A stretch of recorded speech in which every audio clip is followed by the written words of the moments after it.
Hi, is it possible the ultimate fibre causes a small blockage in the small intestine if there's a stricture?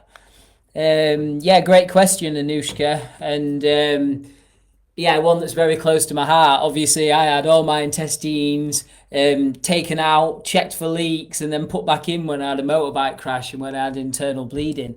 So I know this very well. And also, you may have seen my video from Adam, who I helped with ulcerative colitis and Crohn's disease. Well, it actually ended up being Crohn's disease because it's small intestine as well.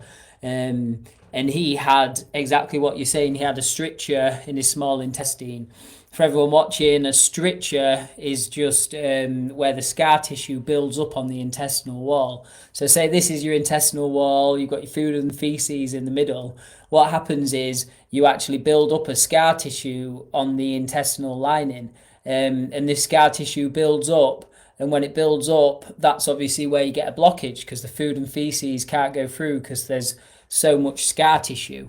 So, why do we get scar tissue? Um, the premise that I learned is that when you have too much toxicities in the body first makes inflammation to try deal with it. When the inflammation doesn't work, then the body turns to ulcerations and cysts to try contain the toxicities. And then when that hasn't worked and the toxicities are still present, it then totally malfunctions and then goes to like scar tissue. And that's where you're at now, and that's where I've been with my intestines, and yeah, that's where you are now. So, what would have happened is, what I believe what would have happened is, you would have already had a parasite infection, bacterial overgrowth, mold infection inside your small intestine, and that's what's been creating digestive issues, skin conditions, autoimmune conditions, whatever you was dealing with. And so then you started the Qenda Ultimate Fibre, and then you've obviously gone for a scan, and they've found a stricture in there after taking the Ultimate Fibre. So what I recommend is, and what I personally did to fix my stricture, just to give you a bit of more information on it, like my intestines, the scar tissue were built up. I only had a 10 mil passageway where the stool can go through that little 1 centimeter gap, 10 millimeters. And every time the stool was trying to fit through that little gap, like I used to have my hands on the wall in the toilet, I used to be absolutely screaming in pain, my head would be spinning. I genuinely thought I was going to pass out every time I went to the toilet. And it was the Qenda Ultimate Fibre that gave me my life back, and it actually helped with that scar tissue. And what I personally did, I did the Qenda Ultimate Fibre, and then I did serapeptase as well. Obviously, the Qenda, when you get rid of like how it worked for me, the Quenda's pulling out the parasites because it's got bitter herbs in there. It can help bring the parasites out and bring the infections out of the body.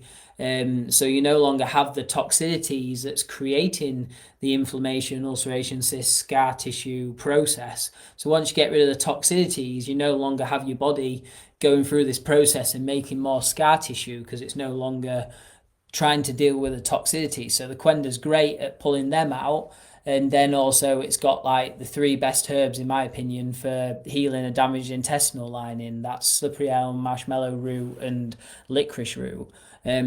These three herbs, yeah, absolutely the best herbs for fixing inflammation in the intestines and leaky gut that we hear about so much.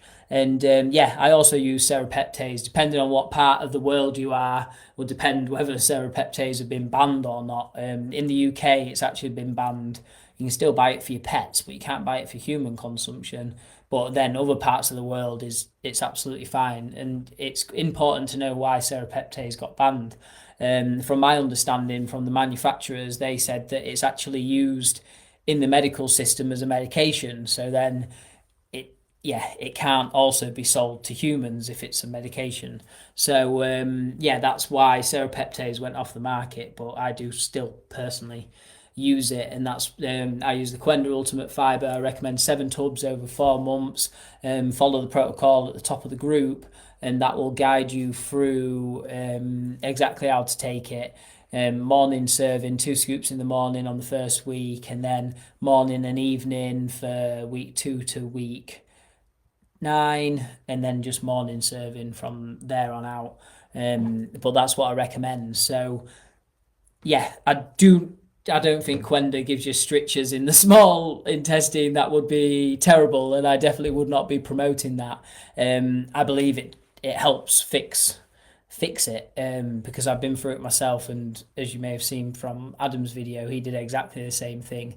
It was really interesting. He got himself fixed, and he wanted to book an appointment with the doctors and make them eat the words and say that this irreversible illness that he had that is just reversed.